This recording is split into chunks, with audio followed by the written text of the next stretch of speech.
ಸ್ನೇಹಿತರೆ, ಇವತ್ತು ನಾನು ನಿಮಗೆಲ್ಲ ನೆಕ್ ಆ್ಯಂಡ್ ಶೋಲ್ಡರ್ ಎಕ್ಸಸೈಸ್ ಹೇಗೆ ಮಾಡಬೇಕು ಅಂತ ತೋರಿಸ್ತಾ ಇದ್ದೇನೆ. ಫಸ್ಟು ನೀವು ಕಾಲನ್ನ ಸ್ವಲ್ಪ ದೂರ ಅಂದರೆ ಶೋಲ್ಡರ್ ಬಿಡ್ತಿಗೆ ಇಟ್ಕೊಳ್ಳಿ, ಸ್ಟ್ರೈಟಾಗಿ ನಿಂತ್ಕೊಳ್ಳಿ, ನಂತರ ಸ್ಟಾರ್ಟ್ ಮಾಡಿ.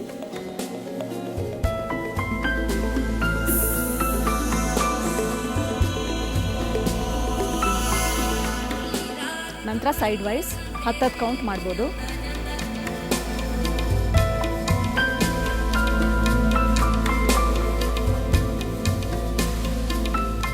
ನಂತರ ನೆಕ್ ರೊಟೇಷನ್. ಈ ರೊಟೇಷನ್ ಮಾಡಿದಾಗ ಆದಷ್ಟು ನಿಮ್ಮ ಕಣ್ಣ ತೆರೆದುಕೊಂಡೇ ಮಾಡಬೇಕು, ಇಲ್ಲಾಂದರೆ ಗಿಡ್ಡಿನೆಸ್ ಬಂದ್ಬಿಡುತ್ತೆ.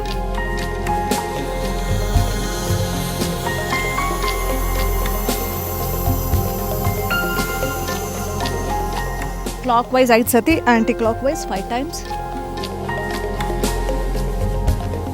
ನಂತರ ಶೋಲ್ಡರ್ ಎಕ್ಸಸೈಸ್ ವಿತ್ ವೇಟ್ಸ್ ಮಾಡ್ತಾ ಇದ್ದೀನಿ. ಇದು 1 kg ಡಂಬಲ್ಸಲ್ಲಿ. ಈ ಡಂಬಲ್ಸ್ ಇಲ್ಲದೆ ಇರೋಂಥವ್ರು ನೀರು ಬಾಟ್ಲಲ್ಲಿ ಸಹ ಇಟ್ಕೊಂಡು ನೀರು ತುಂಬಿಸ್ಕೊಂಡು ಮಾಡ್ಬೋದು. ಇವಾಗ ಫಸ್ಟು ಸ್ಟ್ರಕ್ಸ್ ಮಾಡೋಣ.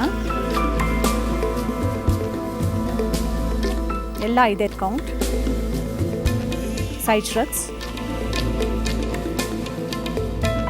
Next front. ಇವಾಗ ಶೋಲ್ಡರ್ ರೊಟೇಷನ್ಸ್. ಇದು clockwise anticlockwise 5 ಸತಿ ಮಾಡಬೇಕು.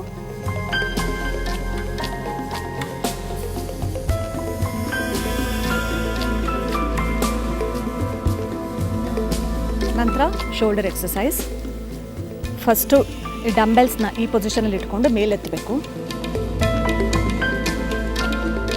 ವಿತ್ ವೇಟ್ಸ್ ಮಾಡೋದ್ರಿಂದ ಬಾಡಿ ಇನ್ನೂ ಚೆನ್ನಾಗಿ ಟೋನ್ ಆಗುತ್ತೆ.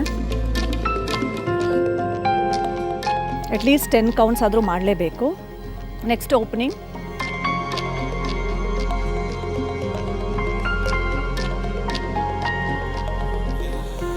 Next fully opening.